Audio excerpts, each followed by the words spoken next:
he's just been a pain in the side. McDaniel? Yeah. I'm with you. What a bean bring. I'm being nice. Yep. With you 100%. It's just amazing, man. That, with me, over the past 2 years, that guy's asked for every exception, every possible favor. I know. And then when it comes time for him to perform, He doesn't. he doesn't. Okay. So. Frustrating. So, dude, you're alive. Barely. Do you got a tan on? Not really. I mean, as much as I hung out down there, I'm still pasty. Oh. Dude, I got a email from Ashley yesterday saying for the guy that is opening a bar. Dude, I swear it's the Sin City's address though, because I drove by to go see. It's right next to it. He called me. I can talk to him too. Yeah, because you were up. I never- No, For my voice? So, it's yeah. no alcohol. Yeah. So, yeah, So as 9:30. soon as it's dropped Today? down. and- Yeah, I mean, you don't have to go. but- No, 9:30 this morning. Yours. Last week, yeah, let's go. Should have taken the dog. And there's one other one that I want you to inspect Should here you? too. It's that huge archery place over on by Nines. SLC guest. No. It's just super big, so. Medusa? Yeah. SLC. SLCFD. Oh, what's it, 911. give an H, name of it? Wait, what'd you Point. do? Maybe that's okay. What'd you do with the dog? SLCFD Oh, good, Jay. 911. She was out moving along and dislocated her leg or something, I think. Good morning, Stan. $200 for an X-ray. How are you So good today? to see you today. You too. Very, $1,500 very maybe for pumped up. surgery. See, you should have gotten the dog when you had a chance. Yeah. People never stop That was my calling. big And I was gonna deliver it. Hardest job. This is Stanton. Is this new? Have we always had this?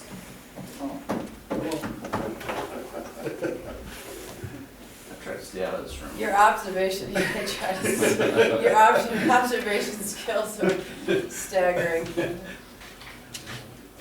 know. Yeah, Paul said it got rescheduled again, so we're good. And he's gonna come back and we'll go there together, so. And Mark's not here, Paul's out doing the flight petitions, just when you're. He's gonna be here for this, As soon as he can get through and get back. because this was like one of his big deals. This is his main, I know, but he's come from Mark.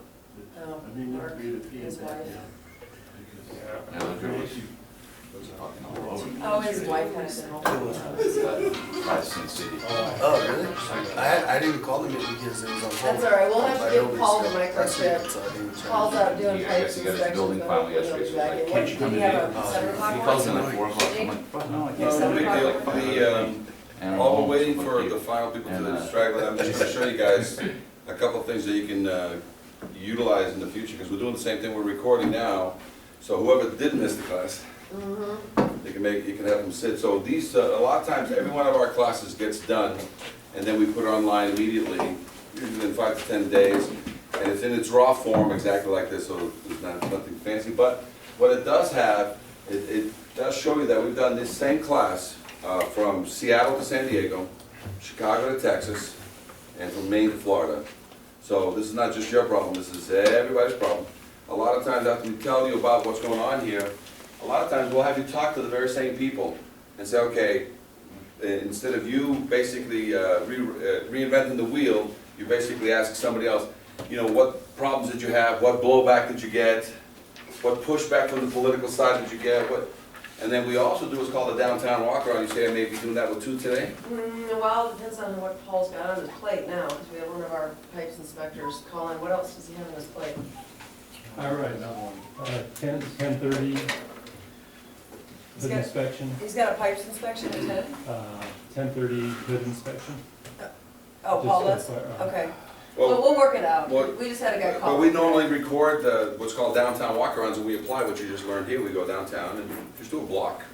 And now we basically teach you. So a lot of times, if you don't have the time, you can click on. So as you can see, Virginia, Portland, Oregon, we did Springfield, Illinois, so Texas. So we've got, and when you click on here, it's a combination of videos. Not only the videos of that specific class, and we've taught in everything. We've taught building inspectors, so you'll find a building inspector state, you'll find a fire prevention state, you'll find an NFPA state, you'll find, so it's really a combination of, you know, depending on which one you're going after, everything should be here. Now, what's the primary code that you guys use for every time you write a violation? Does anybody have their violation book here with them?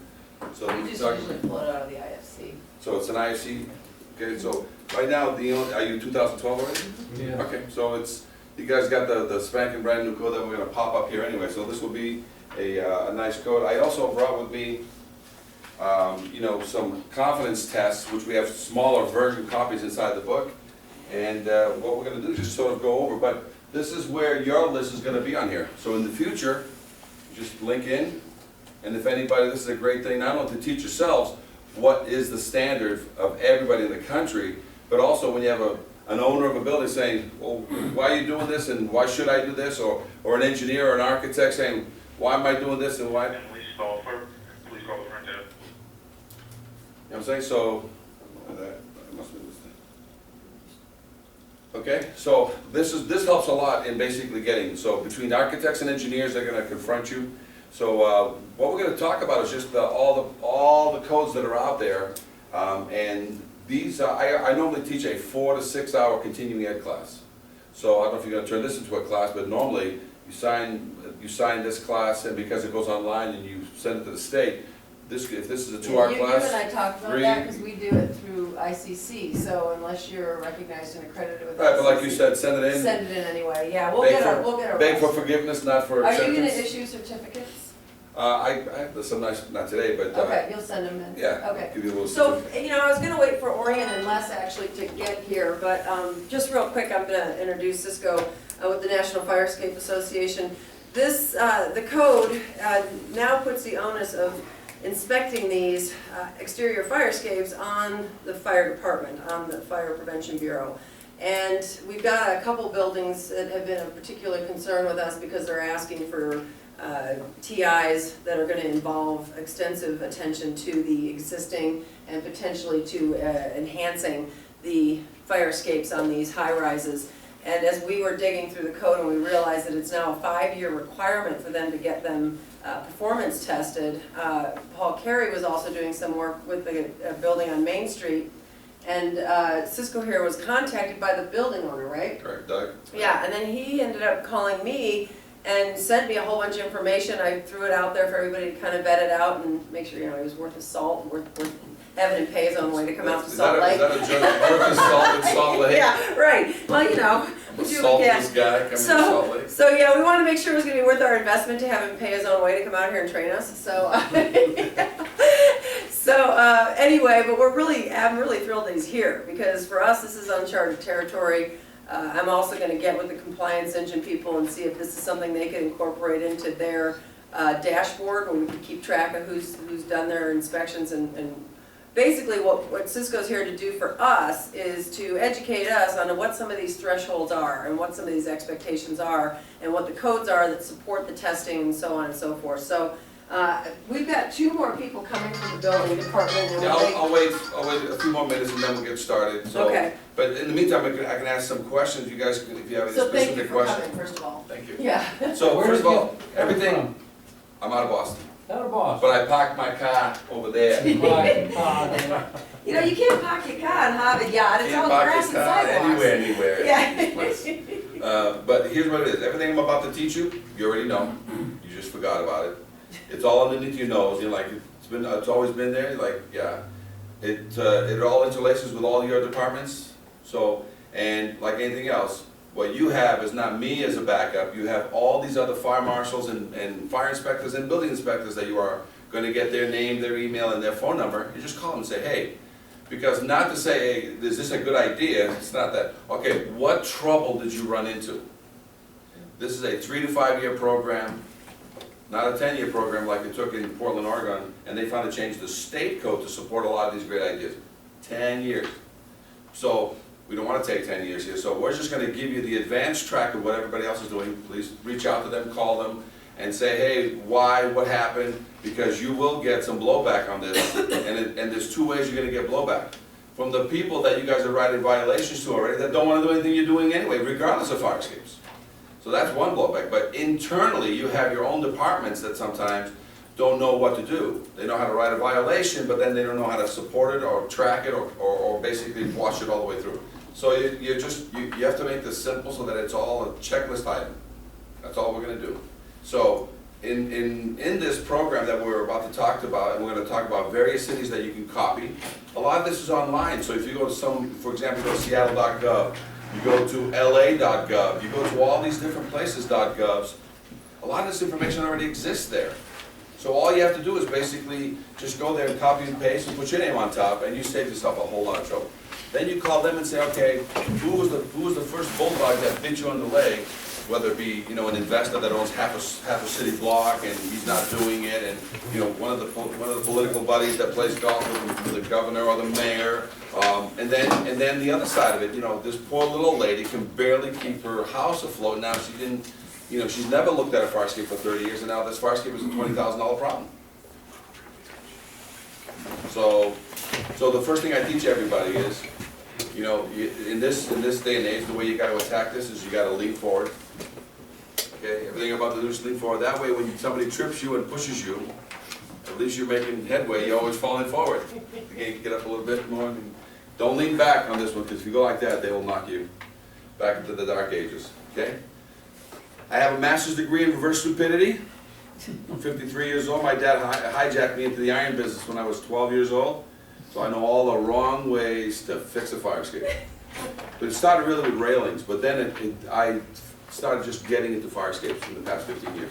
So if you want to know all the wrong ways to sneak things around you guys, building and fire, I know them all. I know how to, you know, hide, not just me and everybody like me that's been in this business. And it started with one reason. Everybody here was the root cause of the problem. Because when these fire escapes were all built 50 to 75 years ago, some of them are even 100, you know what you guys wrote as a violation, if you ever wrote one? Scrape and paint. Okay.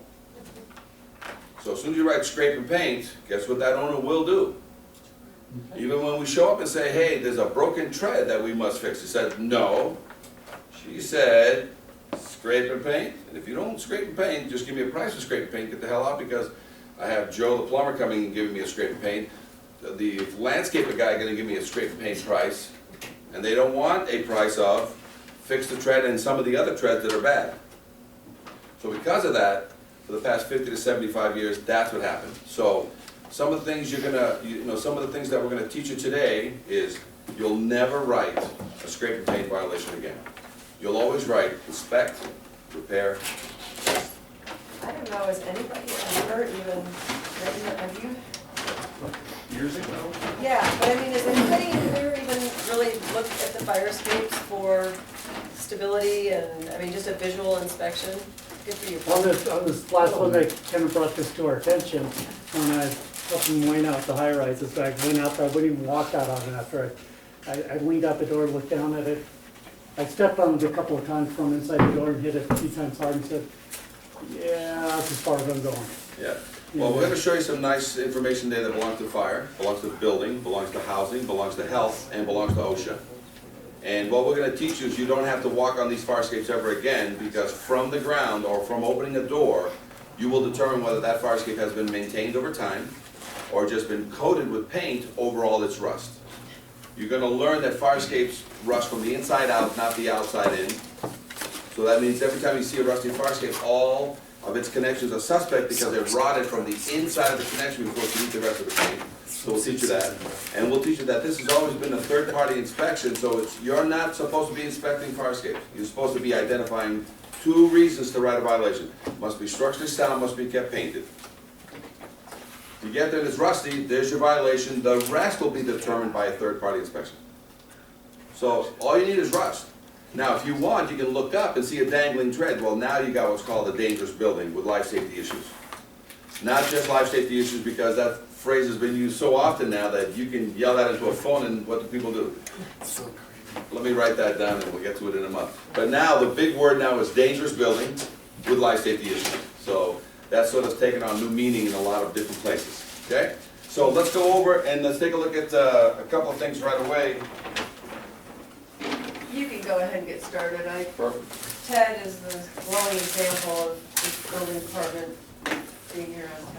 Thank you. Well, you know, again, it's getting recorded, so this can all go for them.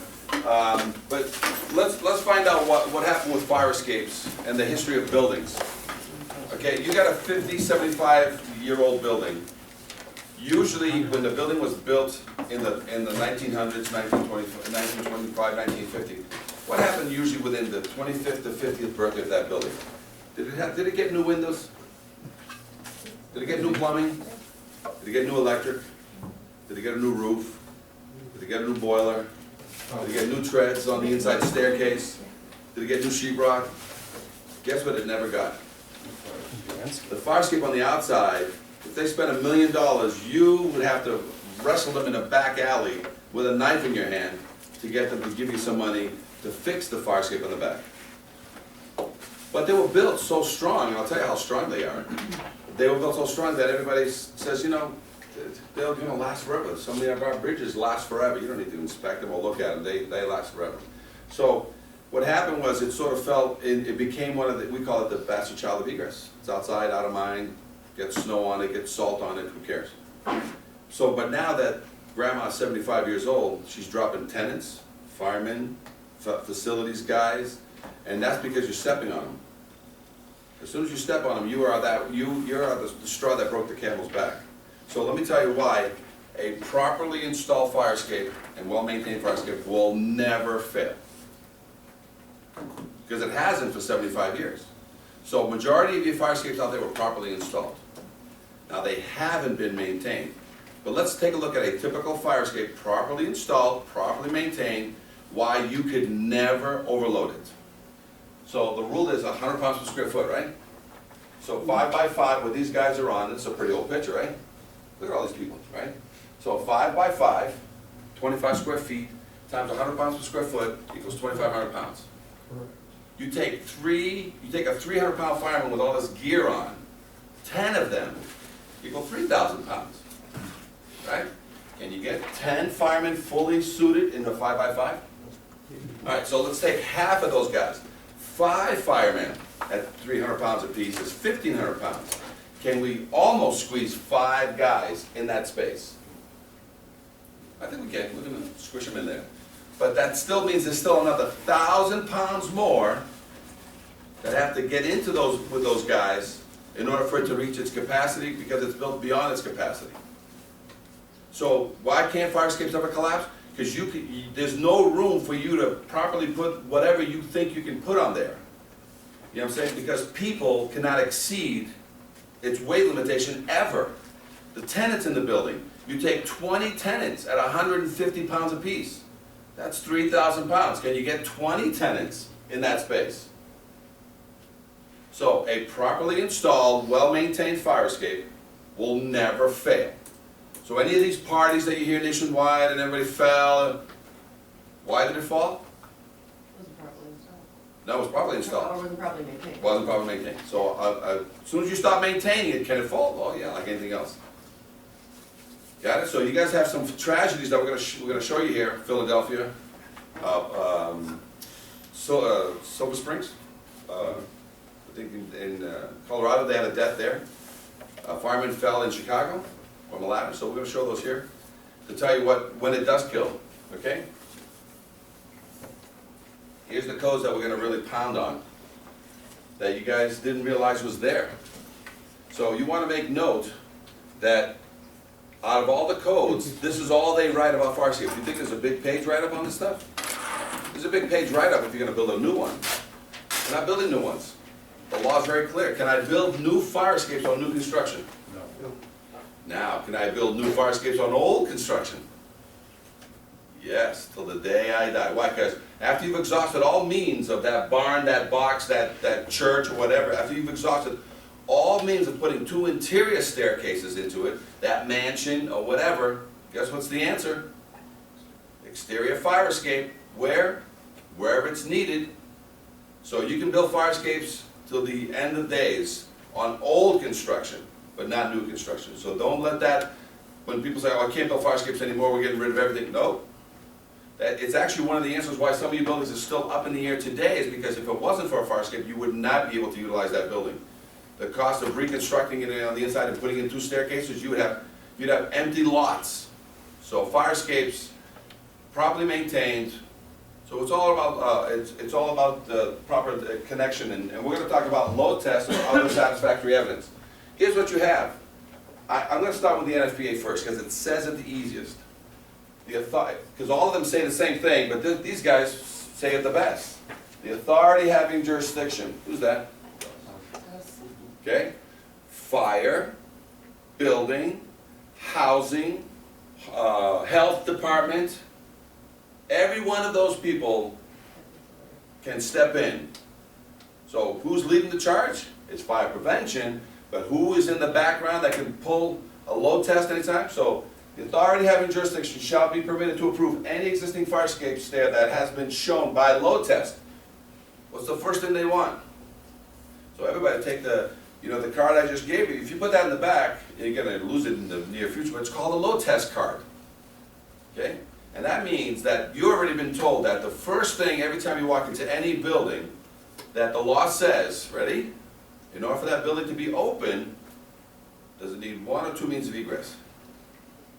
2. Can I buy it or sell it if it doesn't have 2 means of egress? Can I rent it out to anybody if I don't have 2 means of egress? So right now, is the health department concerned about that? Well, if they're gonna put people in the building, should one of their concerns be, is there 2 means of egress? Housing, HUD and Section 8 housing and whatever, one of the things they check for lead, they check for all these things, but shouldn't one of the things they check for is to say, does this have 2 means of egress, or does it have a front stair and a rope out the back? What's it supposed to have? So we're gonna start letting all these people know that they actually can help find out when some things out there don't have the 2 means of egress. Do you guys have every time you sell or rent, the re-inspection process here? Some places Well, exchanges and new business licenses issued, yeah. for commercial, but on residential, the way they do it is, in some states, whether you're buying it or re-renting it, there's a re-inspection required process, so you may want to look at that. Yes, For everything. it's not here. Oh, okay, I just want you to know. good. And then here's the second one, shown by a load test or other satisfactory evidence to have adequate strength. Today's class is about that part. Because we're gonna show you load testing and how it can be done, so nobody says, oh, nobody does it. No, people do it, how expensive it is, but this is not a load test class. This is a class that says that what we're really doing with these 75-year-old structures is you need to get other evidence of strength. And if all of a sudden they give you other evidence of strength, guess what you take off the table? Load test. If they give you half the evidence of strength, what do you put back on the table? Load test, right? And that load test can be full load test or partial, meaning they may do enough components of the fire escape, so you say, okay, I only want a partial load test, but you're still doing a load test. So they did all the stairs, and you say, okay, just load test all the platforms. They did all the platforms, then load test all the stairs. Doesn't matter. You do a full refurb, there is no load test. And that's what this code says. Now let's take a look at your International Fire Code. Testing and certification. All exterior fire escape systems shall be examined. That's this. Not an opinion, right? Because we got plenty of opinion affidavits, ready? I mean, I've memorized it. To the best of my information, knowledge, and belief, this fire escape is in conformity with the state of Utah's building codes. Which means what? Just put it by the toilet, because that's what it should be used in case of an emergency. You guys can use those, because do they protect firemen, children, and tenants from falling to their deaths? When you have an evaluation form, and we created this for the state of Seattle, before or after 4 people fell? After. Yeah. Oregon, before or after? LA, so there was no, you believe that in the past 10 years there was no confidence test? So we created one, and we put it out, everybody has one. So if you go to seattle.gov, this form is there. You can download it as a PDF or a Word document, take their logo out, their name out, type in your name, you've got a confidence test. Towards the bottom there's the place where they have their code. Take that code out, put it in 2012. You have now just hit the current status of what scares architects and engineers. Because now, this is not an opinion letter, this is a yes/no question. And one of the key questions that we'll read, we're not gonna do it right this second, we're gonna read, is that 100% of all the joints are free of internal rust or rot. And then there's a little checkbox. You're saying that for all your treads, check, yes or no. For all your rails, yes or no. For all your supports. And then the big evil one, the unknown in between the building. Have you verified that connection into the wall of that 100-year-old structure? By what means? Because if they don't satisfy that, what do you guys pull out of your pocket? I guess they can, that's loud. If somebody's not doing the right thing, and they whether it's an architect or an engineer or an owner balking at you, what do you pull out? Load test. And they can talk it back into your pocket by giving you what? Other evidence of strength. Got it? So let's take a look at the other codes. So now you have shall be examined or tested. Anybody clear on what tested means? Okay? And or certified. What's certified mean? Other adequate strength. Are we clear on that? So testing or certification. So what's certification? Other evidence of strength. By who? Who determines that? That exists?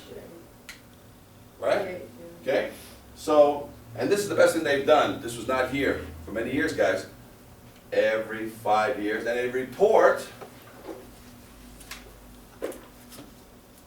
whether you fail or pass, goes to who? Fire official. They've taken this out of IBC for 2012. You don't see it there anymore. Okay? Because you read it in IBC, maintenance of a fire escape, it says, see the fire official. Okay? So the International Fire Code before was any fire escape system found in a state of deterioration or unsafe manner shall be repaired immediately. You guys remember this, right? Depending upon the structural condition, a load test shall be conducted, meaning what?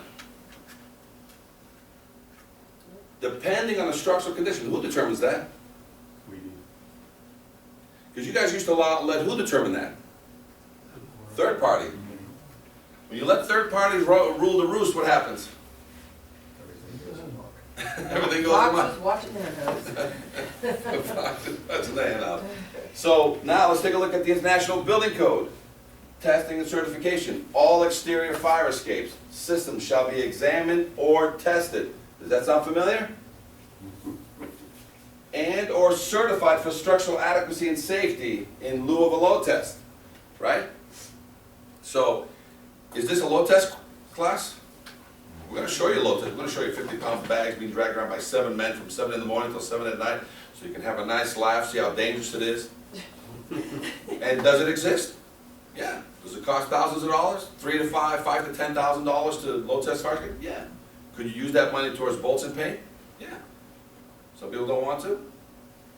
Pull out the card and say when somebody's not satisfying you, what do you say?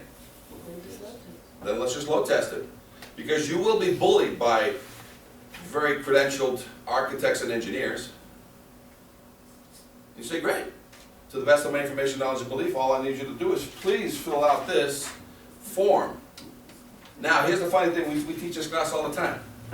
Are you going to stop taking opinion letters? No, you let them keep coming in. Because they're part of the initial process. So instead of teaching them to, this is the only one you can do, but that's 3 to 5 years away, a standard document on your website that download that. Right now, you take anything. I don't care if it comes written on bark. Say, hey, that fire escape is good? All right, that's step 1. Step 2, here or at your office, can you please fill this out? Now, some of the ways that these get in, and you're going to speak with different cities, this is 2 ways. This can come from the top down, the government, you know, they're going to sort of let this trickle down to you guys. Or grassroots, where you do it anyway, and you basically shame the state into doing the right thing. A lot of times it means local ordinance. So, if you're going to be doing it through the fire department or the building department, it all depends. So, for example, I think in Seattle, they had to do it as a fire department, because the fire department as a sort of there's a different name that they create a process of how they do that. In some building departments, they have to go to the local city council and say, hey, our city wants tags, our city wants to use these confidence tests, you know, so it goes through legal to make sure.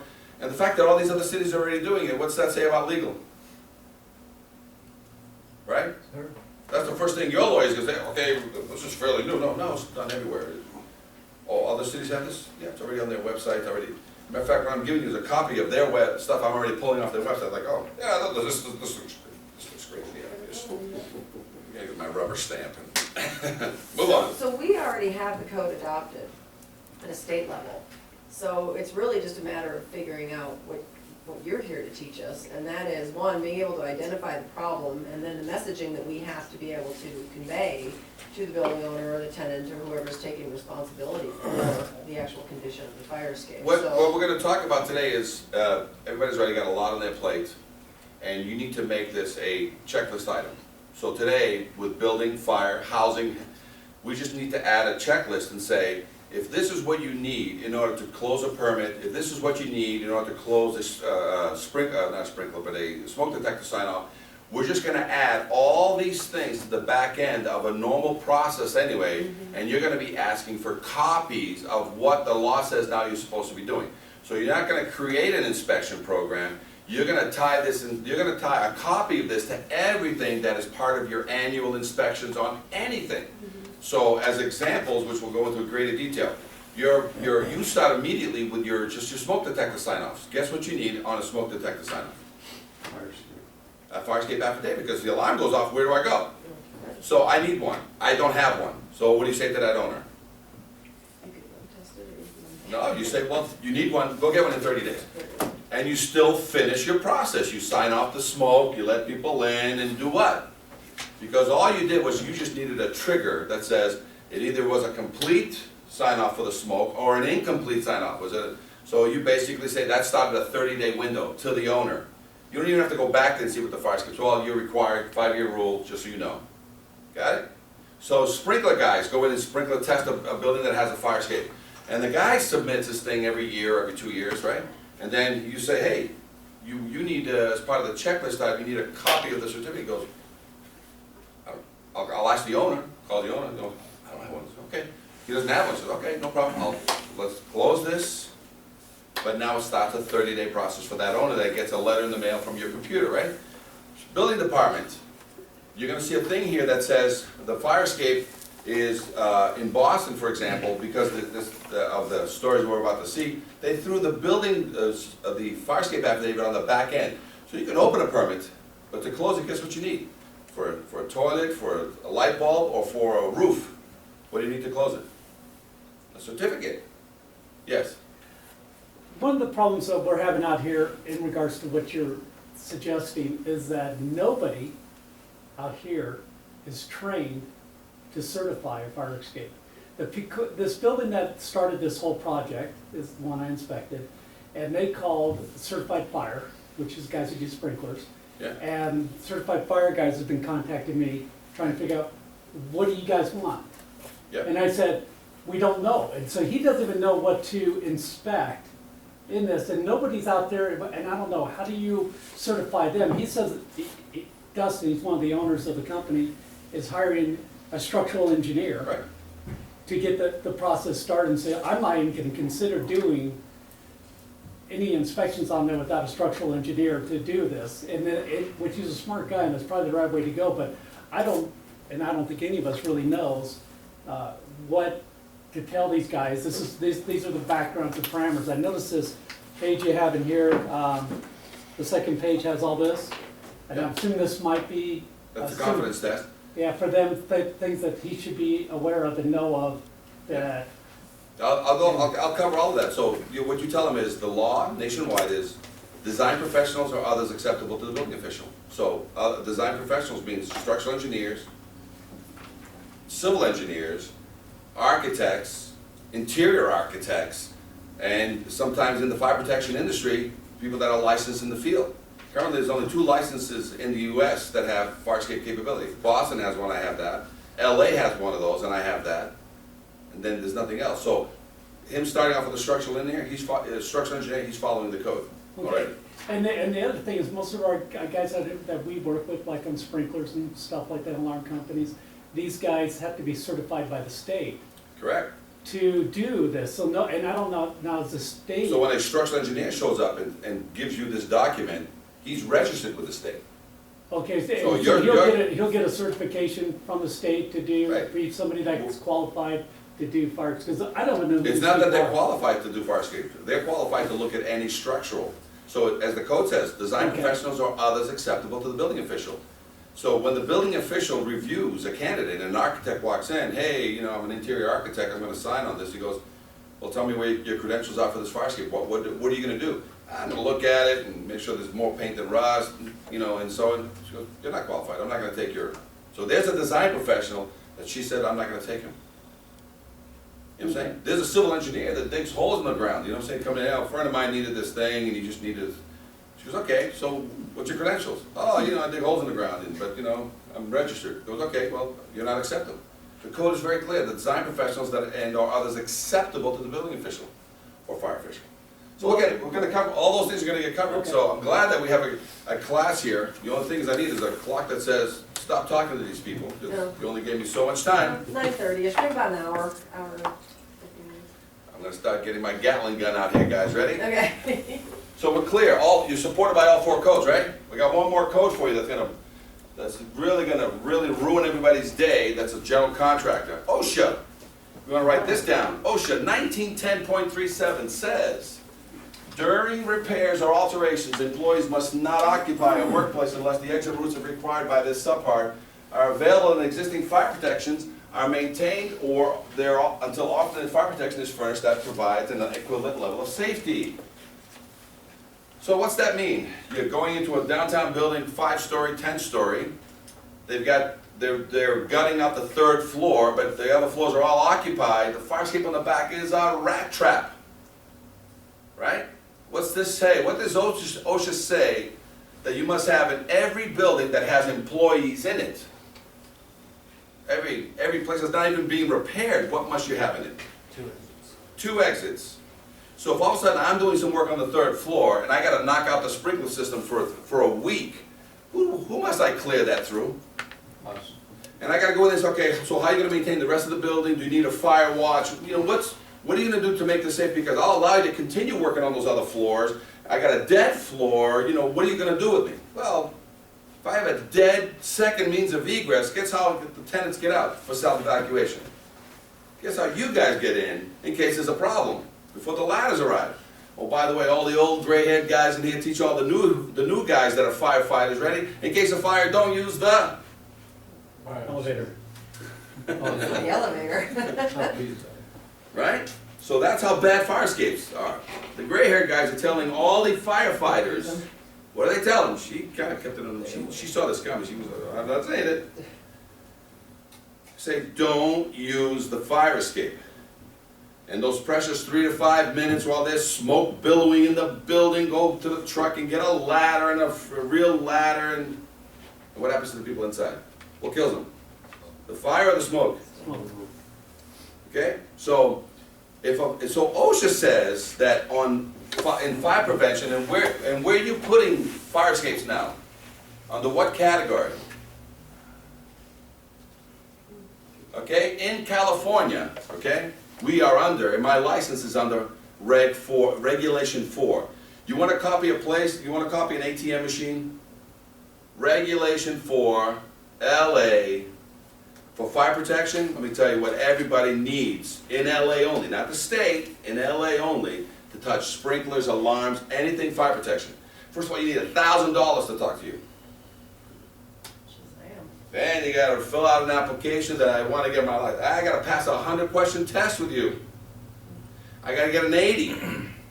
Then I gotta sit with you and you gotta tell me everything you know about, you know, sprinklers or fire escapes or anything. After I pass, then you want me to go and see a site somewhere, and you're gonna watch me examine something. For me, it would be fire escapes. Then I have to fill out this beautiful paperwork that you guys give me in LA, that done correctly, we'll file it, done incorrectly, and I gotta call you 2 days before if you wanna witness any of my exams. I gotta give you 2 days' notice. Okay, and every 3 years I have to renew with her at half the price. Certification through the city of LA. Oh yeah, so copy and paste, ready? And so go Regulation 4, and you're gonna speak with Darren over there, okay? So the next one you guys wanna copy is Portland, Oregon. We're very we have a lot of pride with Portland, Oregon. You're gonna speak with Stu White. 10 years later, we changed the state. It started all in Portland, but then it went to state, so look for fire escape issues, Oregon. And they have this whole program written out, including how to paint, how to load test, how to, everything's there. We were part of that crazy mess. Now, every place that you have, Seattle.gov, you can go get confidence tests, not just for fire escapes, but for sprinklers, for everything. It's online at Seattle.gov on the fire prevention. So you don't have to reinvent this wheel, just copy and paste, there's no shame. And so what you're gonna do though is every now and then you're gonna find that in some of these things that were made, there's little loopholes that rats and snakes still crawl out. So that's what I found in some cases, that through some of the issues that happen in whether it's interior or exterior, political or not, some things don't get done. For example, they're kind of soft on the load testing side of it. So I just preach what it says right in the code. Other evidence of strength. I don't promote load testing. Even though they're not doing it, the problem is they're not heavy on the other evidence of strength to negate load testing. You know what I'm saying? So I put load testing back in the card as a trump card that you pull out when anybody's trying to bulldoze you in any way, drag their feet, throw credentials on the table, you know, just throw out the load test. And by the way, who else carries the load test? So they're looking at you as fire prevention saying, why are you throwing the load test card? She says, no, I got some other cars I brought with me, but they couldn't make the meeting. The building department wants a load test, health wants a load test, housing wants a load test. Then what happens? Oh, my God, I called the construction company and they didn't want me to pull out their load test card, but the construction company is basically, oh, by the way, furnished that provides an equivalent level of safety. What's that mean? So if I'm playing with the sprinkler systems, I can provide the other equivalent, right? Firewatch. You know what's the equivalent for fire escapes? Scaffolding. Scaffolding. So you get to any building, residential, commercial, institutional, they've got a fire escape that's dumping to the ground. They're still working on the building, and you don't want to shut down the situation. You want to keep everybody in the building. What can you put up? Scaffolding, $1,000 a week, a month, for example. They'll put in 7-Eleven, 3-foot wide, standard fire escapes, OSHA approved for egress, not the construction ones, which are little skinny little nothings. They'll put with rails and everything, and they'll mothball that fire escape and pick up a bunch of other windows. Or tie back into their fire escapes safely enough at the areas where they can, because the staircases are falling apart. So whenever you get into, whether it's a slumlord or a little old lady that can't afford something, she doesn't have 20 grand, what can you order immediately so that no tenants are out of the building? Right? In the beginning, you can order, fire watch and safety watch just to sort of, but you're not going to do that for months. You know what I'm saying? So for 1 to 3 days, you'll order some. You can order immediately some fire watch, but then jump into the other side. Ready? In LA, Reg 4. If I get to a place and I'm doing a fire escape situation and there's a life safety concern, I can't leave. I got to call the captain of the closest firehouse. Say, hi, I've got a life safety issue here, and until he comes screaming down the street, woo, I can't leave. And then they're saddled with the fire watch? Is that? No, it's not a fire. I did an inspection, and the treads are dangling on this fire escape. So until they It doesn't have provide a- some sort of. No, they're not providing anything. They're showing up as this is the I don't owner, mean this the is the fire fire guys, I mean department. the building owner. Until the building owner can They'll work it out. satisfy that equivalent level of safety, then. Yeah. No. And the fire captain of that firehouse will say, you know what? Okay, hey Charlie, stay here. All right, let's go back. And I'll come back and they'll, whatever he thinks is going to be satisfied. He may say, take this building down. Get everybody out. But it's not me, threatening those things. It's and in Reg 4, I can't leave the site. Y'all ready for this? Copy and paste, guys. Ready? All right. Is this powerful? So now, who else did you bring in? Right? Does anybody want to play around with OSHA? Oh, by the way, who else can't go into a building to basically inspect the place? You'll be failing. We cannot. Yeah. I use the word again, inspect the place.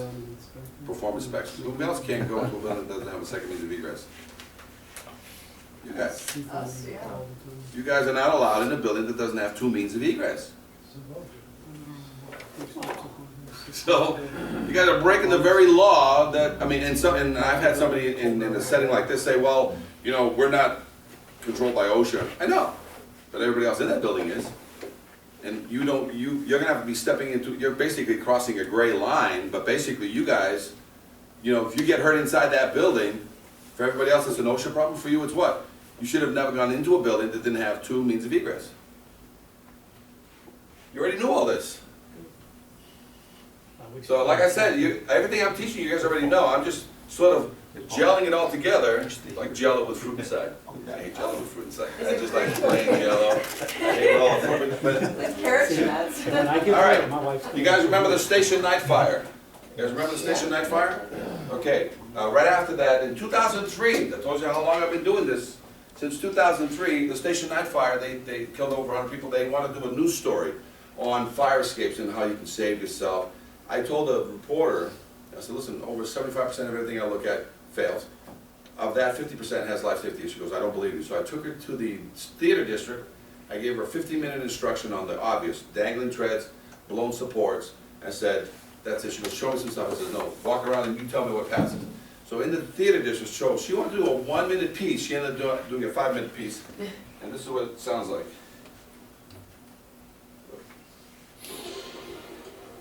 The smoke, the flames, and the frightened faces, all in a firefighter's line of duty. But Chief William Hitchcock remembers the night it wasn't the fire that almost stopped him, Oh, I scared to death. but the fire escape that broke underneath him. I ran and just came away from the building. And our investigation found across Massachusetts more unsafe fire escapes. Rusty, deteriorating, crumbling, broken. And what state officials didn't know, the system they set up to keep fire escapes safe is also falling apart. Potential ramifications are disastrous. So let's look at this one. This expert ironworker is licensed to build. That's my maintain, evil twin brother, in case inspect anybody's fire wondering. escapes. For months, we examined dozens of them with alarming results. Looking at this today, would this pass inspection? No. In dormitories, at theaters, at homes, and apartment buildings. Rust is actually eating away the metal of the fire escape. Right. And the bottom line? It'll get weak and then eventually it'll fall. This one has rotted connections. This one missing bolts, twisted metal. Would the stairs come down? No, never been done. This one, a broken tread. So how dangerous is it for the people inside this building? This fire escape is definitely gonna put somebody either in the hospital or it's gonna put somebody in a cemetery. Fire escapes are so critical. The state building code requires they be certified for structural adequacy and safety every 5 years. But our investigation found that safeguard is simply being ignored. Here's proof. We chose fire escapes at random in Boston, Somerville, Cambridge, Worcester, and here in Quincy. We checked building department files. But there's no fire escape certification. So we're building department driven there, Have right? It's submitted not their fire department, building mandatory department. inspection reports. There's no certification in this one either. Bottom line, not one we checked in Quincy had been certified as safe. And the Director of Inspectional Services admitted because of staffing shortages, the city has no idea how many other fire escape owners are breaking the rules. And as a result, do you know how many fire escapes in your city are safe or not? Well, I don't know. I don't want that to be me. More fire escapes, not one up-to-date certification. And again, no system for keeping track. Oh, I guess the shortest answer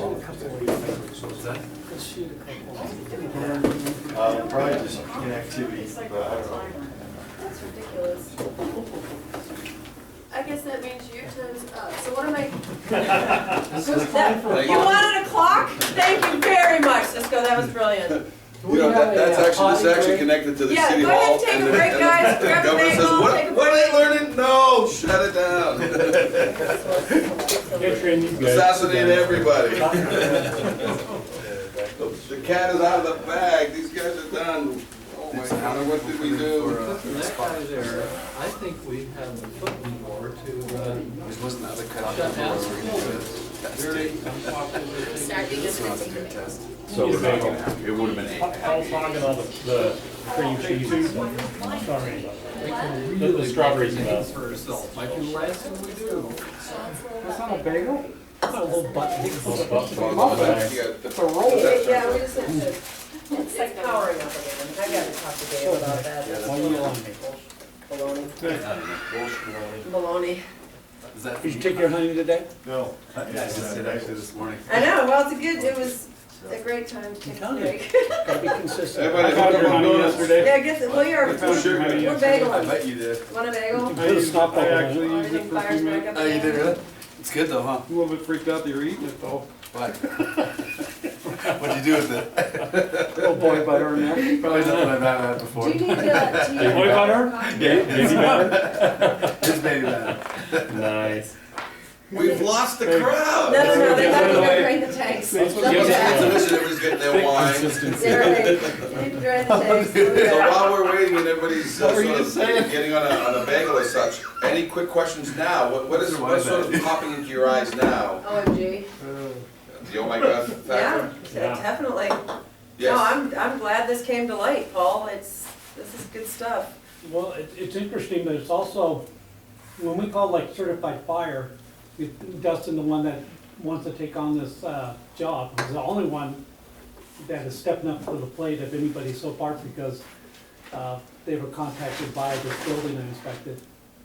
They, once again, I guess somewhere near the state, somebody in the state, at the state level, at least that's how they work at a sprinkler company, has to certify them No. to do this kind of inspection for us. 'Cause No, see, it's always gonna be third party, and you gotta remember that in the entire US, 50 states, design professionals or others acceptable to the building official.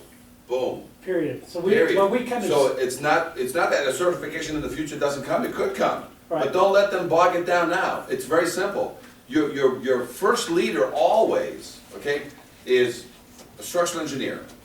Mhm. Sometimes you're gonna get a qualified architect that draws structural things, and, well, it all depends on you. Somebody's gonna sit in front of you. And I am a fire escape engineer. I have a license from the building department, okay, in Boston that lets me inspect and sign off on fire escapes in the city of Boston and throughout Massachusetts. I inspect 375 fire escapes for Harvard University, and no structural engineer touches my documents. I have a license in LA from Reg 4, which, after I give them to take a picture, cost me $1,000, but I taught their, I have their license. Now, I had a structural engineer working for me also in California, who was a bridge engineer for the state of California. He couldn't sign off on fire escapes unless he got a Reg 4. You know what I'm saying? Which is kind of backwards, So I guess- but the lay of the law, the lay of the land nationwide is structural engineers or others acceptable, right? And the key is, your structural engineers are all gonna send you opinion letters. The only thing we're changing is we're saying, no more opinion letters.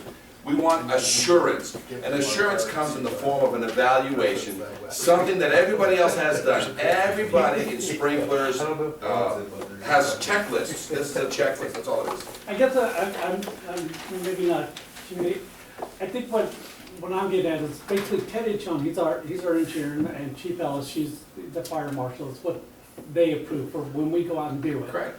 Is what I'm getting at. I personally, I have a very simple job. Ted gives these guys the parameters to work by, and the chief gives me parameters to work by. I just tell them they work within those parameters. And so we're changing the bar from the ground, we're raising the bar to these guys, and say, here's the bar for the fire inspectors, for the third-party inspectors. We went out and we created, and we sent this, we can send this again to you, but after we finish, I'll go. But as soon as we finish a couple of these videos, here's what's called the Departmental Procedures and Guidelines. And guess what it says? If you're gonna inspect, guess what it says in this little box? It says, in layman's terms, here's what the official wants.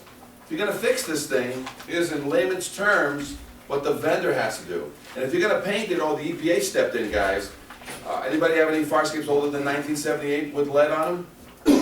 So the EPA stepped in and said, hey, let's muck this up a little bit more even and talk about this over here. Right, so all we're doing is basically coming in and saying, it's 3 to 5 years. So that's just step one. I plan to come back like we did in Portland, Oregon, after we got you guys working together with all your internal departments, so you're leading the charge. Everybody else is just gonna be dropping names in a hat that says, oh, 11 Beacon Street, 123 Main Street, 79. They're not gonna do it anything more than give you a lead that says in their checklist item, it was an incomplete closure of a file from the building department. And all of a sudden you get this blank that says 11 Beacon Street. You already know what to do. It doesn't have what it needs. Okay? So we're gonna go over this with you today, because it already exists. So you can have one of these, and you can have your website up here, and you can have all your information and your code over here. You can have this online. So when anybody calls you up, what do I do? He says, well, I'll fax you what to do, or just go online and say things to do when you're getting a fire escape. And you read your part, and you inspecting it, repairing it, or painting it. So we've already done that. You know what I'm saying? So everybody back in. Let's continue on with the with this piece. Every 5 years, when our investigation found So there's our that 5-year safeguard rule. is simply being ignored. Here's proof. We chose fire escapes at random in Boston, Somerville, Cambridge, Worcester, and here in Quincy Move up a little have bit. been certified as safe. And the Director of Inspectional Services admitted This guy was already embarrassed. Somerville, We're right here. more fire escapes. I don't like the bank microphones. Not one up-to-date certification. And again, no system. You're gonna send out a How notice can they get away with it? that's gonna stop you from ever getting, I guess the shortest answer. I'll show you the notice that you're gonna send out. Yes, is to sit here and follow up on these things. If I structural gotta get with the deficiencies are compliance reported, engine. local See building if they can inspectors put can this on that actually platform evacuate for all fire residents until premises. repairs are made. Would you talk to us on camera about this? No? But when we surveyed 24 more communities, most admitted they had no idea how many fire escapes were certified. In Taunton, inspectors told us they haven't seen a certification in 25 years. Northampton officials said it's a cold day in hell when that happens. Not one of our test buildings was certified, and the official in charge would not come out to discuss it. In Boston, where there are more than Hide. 8,000 firefighters, again, according to inspectional services, not What year one did this we piece checked come out? was certified. 2003. Officials know This they piece are was in required to 2003? enforce the building code, 11 but years they ago. admit they don't always know if Any changes are in breaking Boston? the law. The building A code little is bit, being but this, around the castle, yes. In the castle, no. But state officials say. You have to shame them into doing the right thing. You guys know how it is. Communities should know. Grassroots. And they warn, the Massachusetts building code is not optional. Does it worry you that these fire escapes are not being certified? This is an important issue and should not be ignored. But I'm going That's to because anyway. after the smoke and flames begin, it'll be too late to learn you've got no way out. I can't stress enough, Hank, that these things have to be maintained and someone's got to be watching. As a result of our investigation, state officials will now issue an alert to local inspectors. Meanwhile, if there's a fire escape on your home or office, you can contact your local building department to make sure it's properly certified. In the newsroom, I'm Hank Sullivan Wright. All right. need to have that and show it to our. Sounds. It's online. It's called No Way Out. No way. So let's All right, so listen. So guys, let's take a reason, let's find out why this happened in Boston. In Boston, this is what happened in 1973. And then it went to sleep. So it takes a death. You guys have deaths already happening around you now, so this is why everybody's sort of, so this fireman saved himself, and by the way, that's the back poster. So if you want to keep this book, you want to put this anywhere, put this somewhere in your area so that when people say, hey, I'm not fixing my fire escape, you say, well, let me tell you all the dead people that it's going to kill, but except the landlord. And that's why after we've done this for many, many years, one of the things we want to have is a national law that says all landlords must collect rents through the fire escapes from now on. You tape your check to the outside of your window, and no agent can collect, no management company can, must be the landlord to go up and collect rent checks out of the outside of the window. That's awesome. So if that law is not going anywhere, this is what happened in '73, and in that time, we had the IBC code that says fire escapes must be examined and tested. No 5-year rule. So what happens when you don't have a 5-year rule? If it ain't broke, don't fix it. And in Philadelphia, 50 years that building at Rittenhouse, which you're gonna see now, 50 years. And what's their rule? If we don't get a violation, or if we don't trip over the hazard, we don't go looking for it. So if it ain't broke, don't fix it, don't look for additional work, right? So this happened in Boston in '73. In 2003, what happened, right? It was that Station 9 fire, they wanted to do a piece.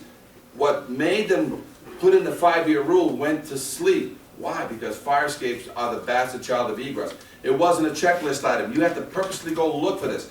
You're not gonna go look for this stuff. You're gonna add it to the checklist of other things that have made it. You remember when sprinklers could be dead in a building and the building was still alive? Still working? But then all of a sudden now you have a dead floor on a building. What, that owner's got what? Problems. Yeah. Right? Why, Ben? It took 30 years for lobbying and, you know, and right now what's the next big push that's happening nationwide? Sprinklers in residential property. And what's everybody doing? Pushing back.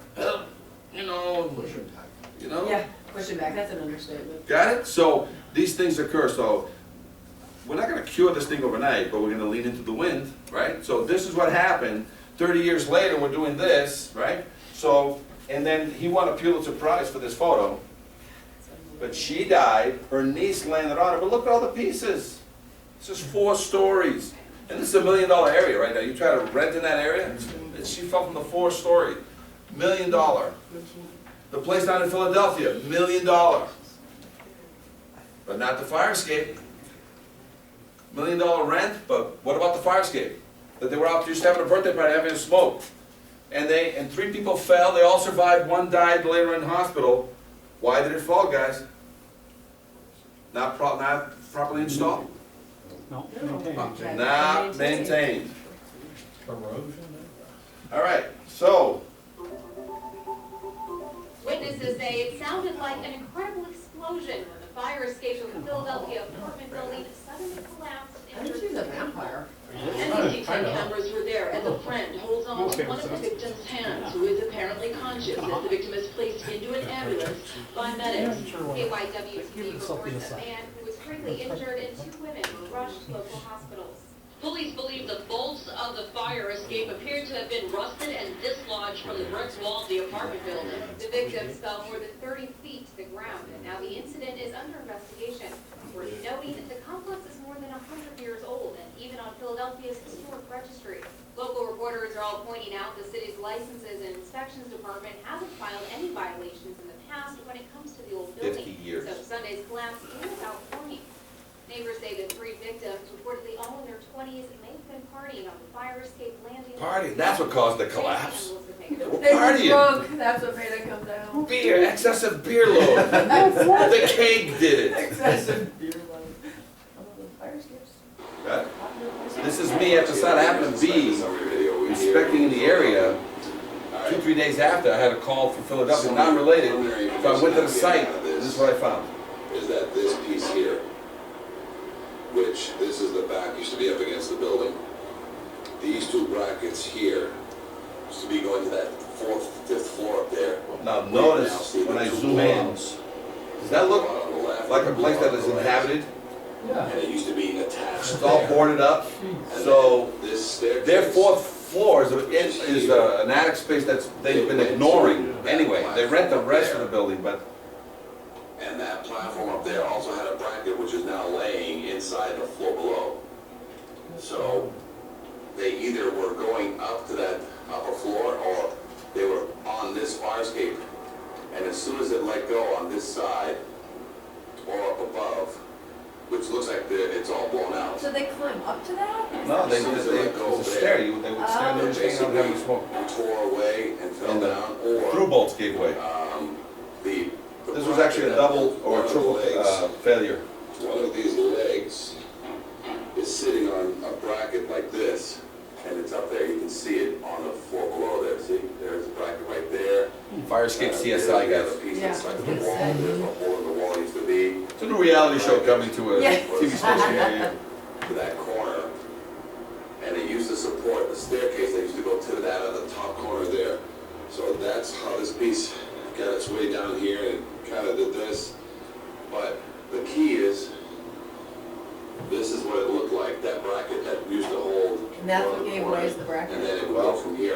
building, that also failed.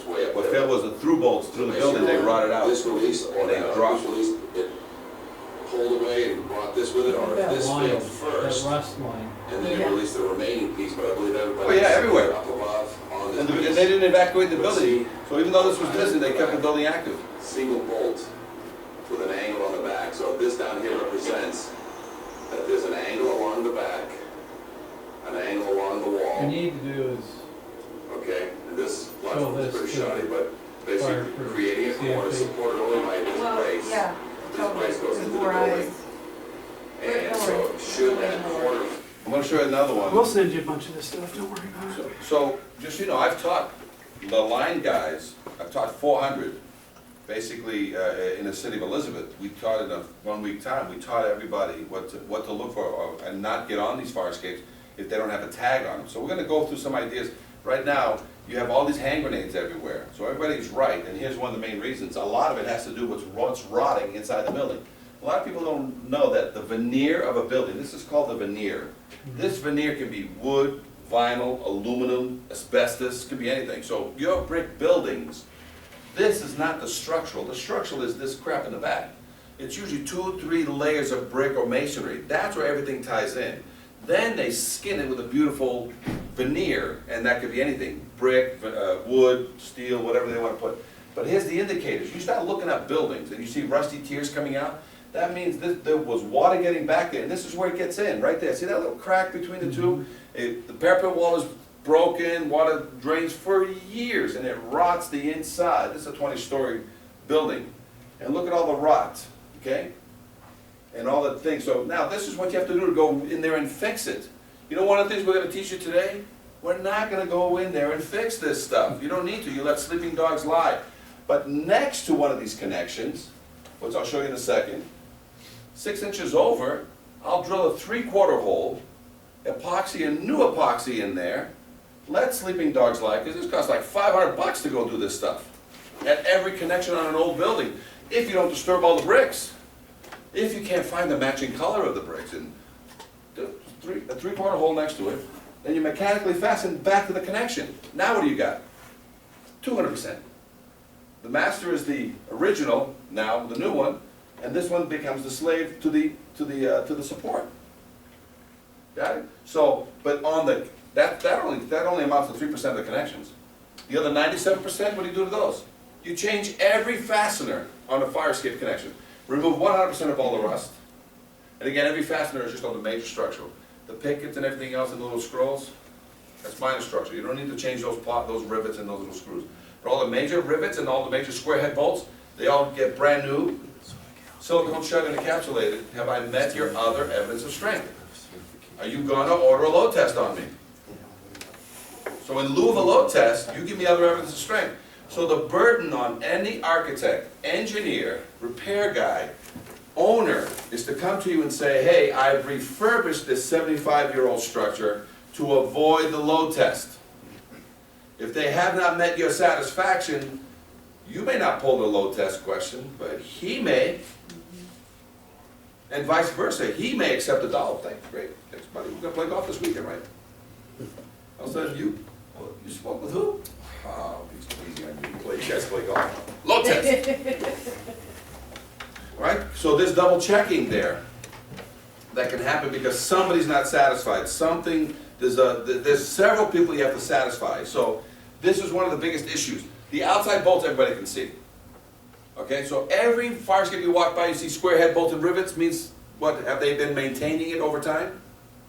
The average life of a bolt is 25 years. So when you build it in 1925, what was supposed to happen in 1950 to 1975? What was supposed to have happened? Every fastener was supposed to have been changed out. So when you look up, you see hex head bolts. And if somebody was smart at that time, they would have also sealed it with what? From 1950 to 1975. Epoxies, silicones, caulkings of any kind. Did they? Okay. So in 1975, people were supposed to change all these bolts. And did they? In 2000, they were supposed to change these bolts. And did they? In 2014, we're having a class here today And when we go into the downtown, and whether you're down on the ground or you're opening up a door or a window looking out a fire escape, what can you see looking up a little bit, looking down? Original hardware and rusty paint. And you need two things to write a violation. Must be structurally sound, must be kept painted. I will prove to you today that the fire escapes rot from the inside out. So if you have surface rust, do you need anything else? You say, yeah, I don't think it's safe. They say, well, what do you mean? What part of it is not safe? You say, that's not for me to determine. Who determines that? Third party. And who can that be? My fire protection guy? Or, they're like, no. Any design professional or other that meet the satisfaction of the building official.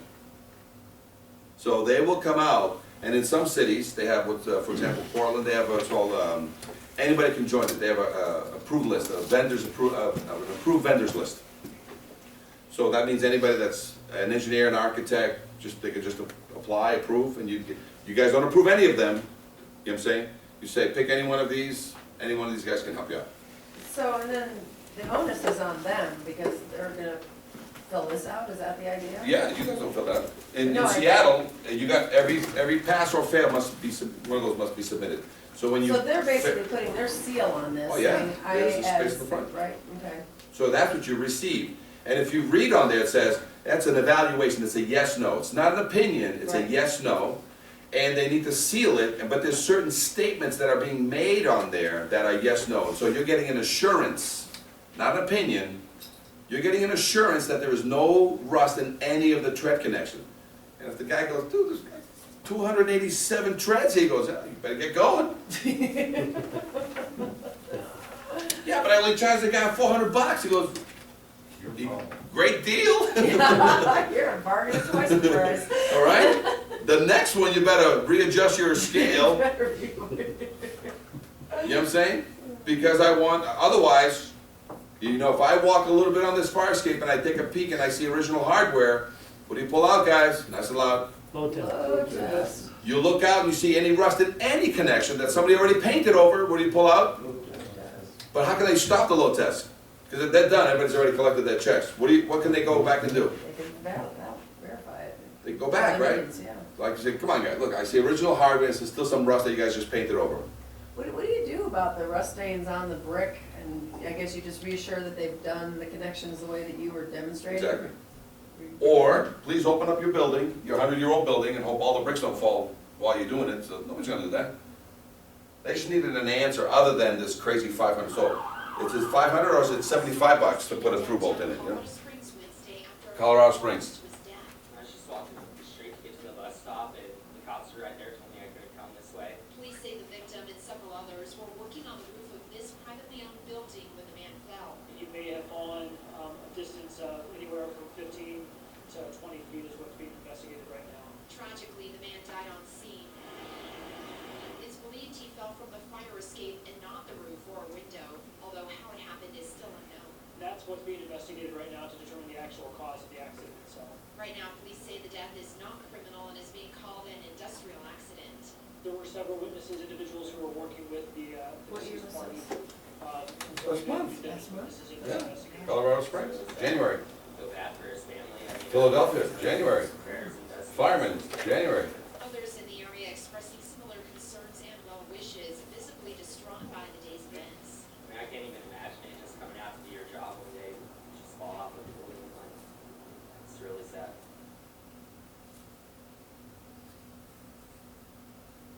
So let's say what happened to that guy. I'm going to show you some more death. But what happened to that guy is, it was a cantilever with a cable on the nose that go up and go around. And what happened is, the thing was out. So the owner went out. This is the story, piecing it all together, speaking with various people. The owner went out, she's not going down. So he goes back to the guys, because the guys were working on the roof, they're using the fire escape to get to the roof. So one of the guys went out to the tip, because she was locked up, frozen and rusted. He's like, man, she won't go down. Hey, Hector, come on here, help me. One, come on here, two. 3 guys out there. Snap! The cable went and caught the first guy and went whoosh. So what happens when you whoosh? When he say he died on scene, how many people die on scene for, the guys in Philadelphia that fell 40 feet and all 3 survived. This guy dies, falls 15 to 20 feet. Was actually partially or fully decapitated. Right? So, more death, ready? I'm an expert witness in various cases, where they brought me in, including a firefighter in New York City that we were involved in a case. But here's one in Boston. This is this is on a hill. 5-story building and another 5-story building, but going down a hill, this 5-story, your 5th story can actually feed the attic, the roof of the other. So, 2 people, guy and a girl, they, at night, they were known to like climb on their neighbor's roof and party on the roof. And so the phone rang, 2, 3 in the morning, the phone rang, the girl says, I'll get the phone. She goes back, but there's missing railings and stuff. So she comes back out of the wood deck, heading back to her window, or his window, because she was visiting him, and she falls 5 stories, dead. Here's another one that I investigated. I'm on a fire escape similar to that. See how it's there? I'm on one just like that. But there was 5 people on this one. They were selling the building. The owner basically did the roof himself with his kids. Look at all that rust. And basically he lifted the fire escape just enough, put the shingles underneath, and then put everything back, had some extra bolts. What do you do with extra bolts? It's for the next fire escape. So there was a real estate agent, a buyer, a real estate agent, and a seller, and a trustee on there talking about, come live at our beautiful complex here. And they all fell here. So it used to be there. Thank God there was a roof ledge just below it, 10 feet, let's say. And they all were underneath that rubble. Lawsuits, lawsuits, lawsuits, right? Look at another one. This is here in Iowa. I was brought in on a case in Iowa at a university, and 3 kids were up here watching the fireworks on July 4th. And what happened was, this is the smoking gun. So when they were up there watching the fireworks, the fire escape pulled away from the building, this big piece of mess, came down, landed here, landed on the ground, blood, nobody died, but everybody was crippled. And a lawsuit ensued. This guy owns like 40, 50 buildings in the city, and he rents mainly to students. So what happened was, his guys needed to fix a window and so they took the fire escape off this side, and that side was through bolted. Okay? When they took off just this side and the whole fire escape, then they put it back with a lag screw. So a 1/2 inch through bolt, they put a 1/2 inch lag bolt back in the hole, and that does what? So here's what happens. It was funny because, again, Fire Escape CSI, it's a new show coming to me here. I need some releases person from you guys. So what happened was, they when you get evidence, right? You get evidence of, a partial, somebody got almost killed kind of thing, right? What do you do with this evidence? What do you do with this piece? How do you secure evidence? Where would you put it? In some facility where you can keep it under control, right? 8 blocks away, the guy threw it in a field that he owned, right? So here we are in this field. It was funny. Lawyers and owners and agents and stuff, right? So he just threw it in the field. But this is where we found the smoking gun. It was hilarious, for us, but not for the people who got hurt. So.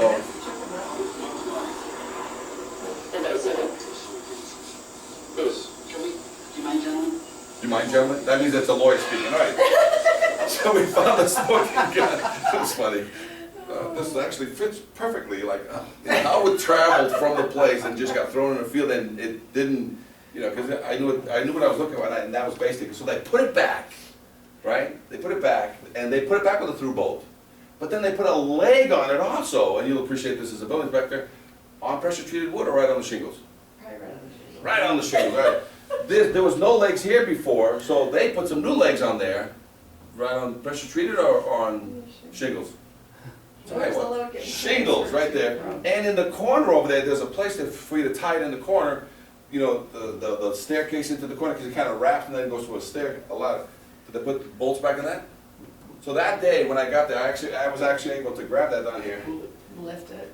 Walk it out a little bit and walk it back and videotape, so they settled. You like this one? Right now, firefighters are taking down the ladders and rolling up the hoses. But earlier in the night, when they pulled up, there were flames coming out of the side of the building. Firefighters say it was one of the scarier moments, because when you pull up to a building, and you see children, and mothers hanging off the side of the fire escape, smoke swirling around them. Hell, They said that's building. scary, scary stuff. They got up there, they got the ladders up, and they said nobody got hurt. The fire escape, there was 3 or 4 people hanging off the fire escape. They couldn't get off.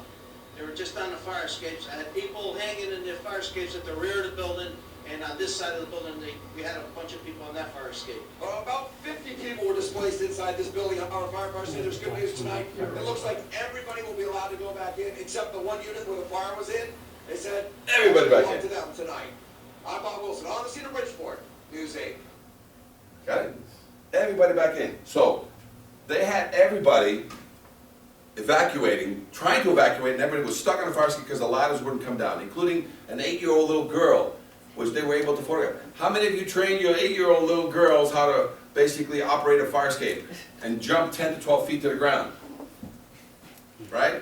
So, and then all of a sudden when they got there, were they firefighting or was this a rescue mission? 3 to 5 minutes of smoke inhalation does what to anybody? Does anybody die? No. Right? So nobody died. What did they grab? What did they do to that building with all the 50 people stuck on fire escapes? What did they, at the end? They reset the triggers and okay, everybody back into their mousetrap. We inspected this 6 months later, and every fire escape had life safety issues. And we advised, everybody that we could yell and scream, and everybody's like, la la la la la la. So they Why? dodged Because the bullet. it's the bastard child of egress. There's a reason, because you're about to step into a quagmire. You get a lot of people like, yeah, let's go, and I'll tell you guys, you're gonna get a bullet in the head. You gotta lean into this 3 to 5 years, you gotta make checklist items that are automatic, and that's what this meeting is gonna be about. It's about making it a checklist. Don't go out with a flag. You'll get shot at. The blowback comes from, the lonely owner that can't afford, is in foreclosure, to the guy that owns the whole city block. And that's why you just gotta sort of look what everybody else doing and just start slow, 3 to 5 years.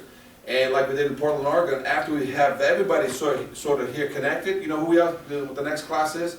Vendors. We have structural engineers and vendors in the class with you guys. And then when we're done with this class, guess what we do? We do a downtown walk around with them to basically say, hey, it's 3 years later, some of you have done it this way, some of you have done it that way, don't worry about it, because in 5 years' time we're gonna reset the clock on somebody that slipped under the radar. So, 3 to 5 years. That's why you have to ask your counterparts out there, just what kind of hell is crazy out there. Tacoma. Is your, no, she's, it's a fire marshal. Okay, so, by the way, So where is Tacoma in this process? they were in my class for Seattle. Actually, one of their documents I'm going to show you is part of the Tacoma document. You'll love it. Why her name is escaping me right now, but I'm just saying she's the fire marshal there at that thing. So I was trying to say, I know a few fire marshals out there.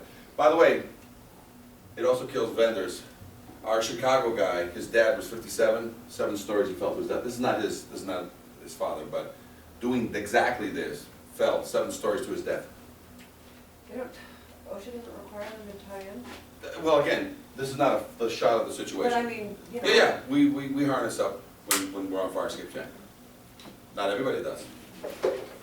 Okay? So, what other ways are people basically live load testing all your fire escapes? Yeah. When there was no AC, remember those days? Yeah. Every time there's a parade in your city, guess what everybody does? They live load test all your fire escapes for you. And now then EMS does what? If for some reason they can't get somebody out the front door, where do they pull them out of? So EMS, That would rarely happen. okay, is getting hurt on these things. And you guys, even though you're told not to use the fire escape, what occasionally happens when all hell breaks loose? What do you guys use? Only thing in. Fire escape how about people that have all these residential buildings where they basically want to visit their neighbor? How? Do they want to go through the front door? How do you visit your neighbor's wife? You gotta do the fire escape.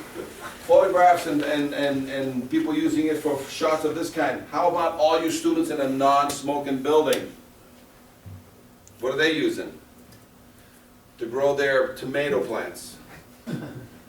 Oh, there's other plants that they grow? Okay. All right, so who can inspect fire escapes?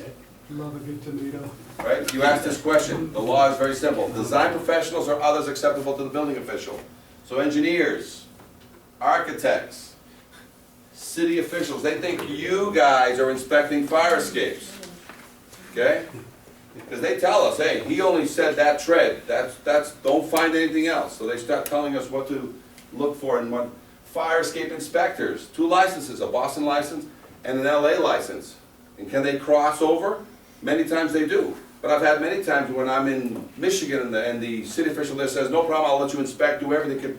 But can you have an engineer stamp on your documents? Says, sure. So now, guess what I have to do in Michigan? I have to go out with a cup of coffee and a $500 check, and I got to knock on doors, say, hey, can you sign this document? Can you sign this? So every now and then I'm waking somebody up who knows less than me to sign a document, because he doesn't really do that stuff. But his seal is what the city official wants, because that's been the norm. As long as you saw that seal, where did you file it? Right? You're good, right? In case anything happens, who's everybody going to sue? The guy in the file. But what do you do at the funeral for the fireman? You bring that file with you? Console the wife? Right? Fire escape, pass or fail? Fail. Okay? The reason I got a call on this is because the city official, the secretary said, hey, I got an engineer here that says this thing is fine, you got to do a few things to it and just paint it. Can you come and look at it? I came and looked at it, and it actually failed the fire escape in this way.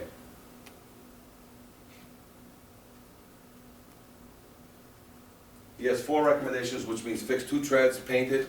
But what's he have down here? This is not a load test. To the best of my information, knowledge, I believe, right? So he has his disclaimer down here, right? Look at all the things that were failing on this fire escape. Here's another one in Chicago. So that was the engineer's opinion letter, and then you went out and... Said this thing's ready to kill somebody. Okay. So, and again, are you still accepting opinion letters? Well, I need to right now, yeah. Yes, because it's the start of what? Oh, yeah. So you're gonna screw up the process? You're gonna rock the boat? Take the opinion letter, say this is a great start because I'm either gonna certify or load test. Is this all you wanna give me? Well, is there anything else? Yeah, you can fill out this one. Please, send this confidence test to them, and they can say to you, I ain't signing that. I ain't. Great. Load test. Yeah. What do you pull out, guys, nice and loud? Load test. Right? You say, great. And that's gonna, well, hold on, wait a minute.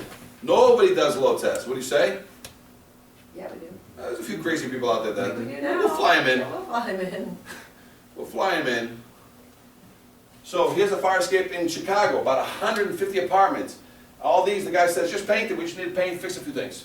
I went in there and looked at it. Now, these are very unique in that instead of having a bracket underneath holding it, it's a suspended bracket. So it has this long cable, round, solid 1-inch bar that comes to this corner, picks up that other corner, and basically bridges across, right? Holding up all this weight. I said, oh, okay, can you mind if I just look at it before? Sure. But anything else besides this 1-page letter? Opinion? He goes, no. I said, okay, so I went to look at it. This is what I found. Right? But look at all these are the rods that come up and hold the whole thing. They're all rotted out. I could pull heads off the thing with my hands. I'm like, dude. I told anybody, raise flags, send up flares. Guess what happened? Nada. Okay? When you walk up to a building, this is what you see. When you look underneath, this is what you get. Now, I walk around with a 3-pound hammer to do my ping test for my safety. That's not a load test. And so when I walk into structures and I've got to walk up a structure and photograph it, I got to do a hammer test. It's not part of a load test. It's just a hammer test. It's a safety test. And this is what I do. See how much rust falls off?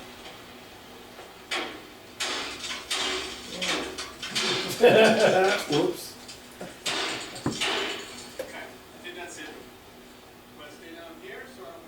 Right? And when we got there, these treads were already dangling, right? So we're not going to continue. It's too dangerous. But now watching some of the video as I start shooting up. Look at that. Okay? Is any fireman going to see that in the middle of the night? Nope. Now, if you fall going up a stairs, what happens to your knees?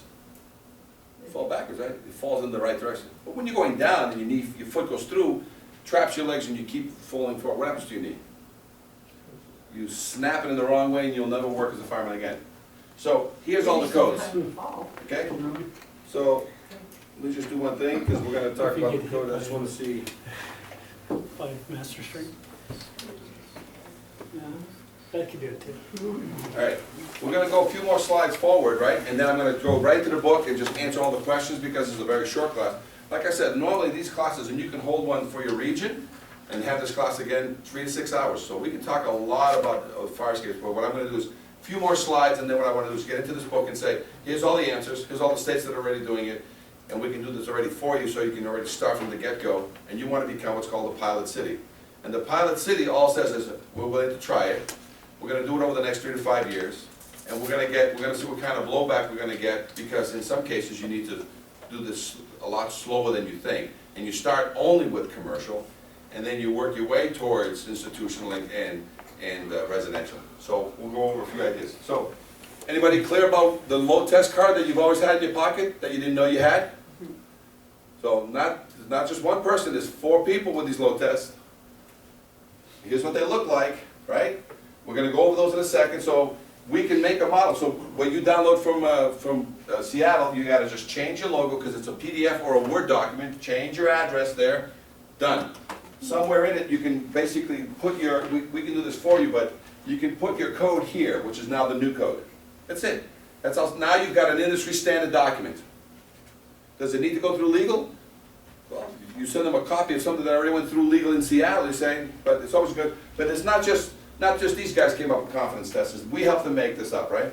But here's the one you asked me about, Tacoma, who participated. They have their own confidence test also, which is just a series of questions, no more opinions. But here's something that I love that they did that we incorporated. They have the 1-year checklist. So the 5-year checklist is for design professionals and others acceptable. But here's a 1-year checklist for the owner of the building.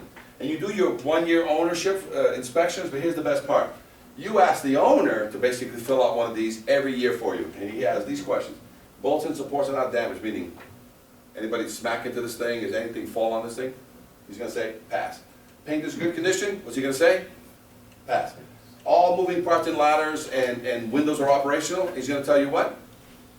Pass. He's gonna sign it, and as it says right here, it could be signed by an agent, the owner, or even his maintenance guy. But here's the best part. He wants to give it to you when you arrive. You say, no, I don't want it now. I need you to go to the roof, go over the gooseneck, come down the fire escape, open and close all the doors and all the windows, and then when you get down to the ground, either the drop ladder or the cantilever, activate it, hit the ground, come down and hand it to me.